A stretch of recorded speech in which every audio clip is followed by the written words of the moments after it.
Can you pair these events with staffed events? Same thing as with direct mail. We love it when we actually pair these with staffed events. We have several staffed event companies that use us every time they do one of their events. And it just adds to it. I mean, if you're sending out, 20,000, 30,000, 40,000, 50,000, 100,000 pieces of mail and you have a decent show rate, you're gonna have a lot of people coming in there that are just specifically asking, they're not there to buy a car, right? They're just there to get their gift or whatever, right? They saw the mail piece and you hooked them, you got them in.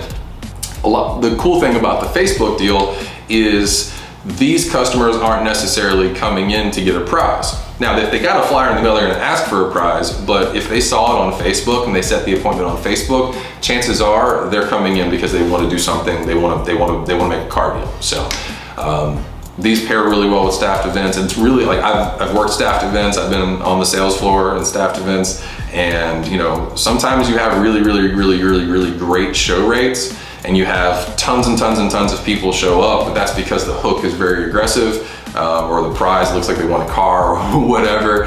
We gave away a house one time, actually gave it away, that was pretty dope. But it draws a lot of crowds, and sometimes you might go through 40, 50, 60 people before you find someone that could even buy a car, right? Like someone that even has credit or a job, or just depending on where you're doing these events, right?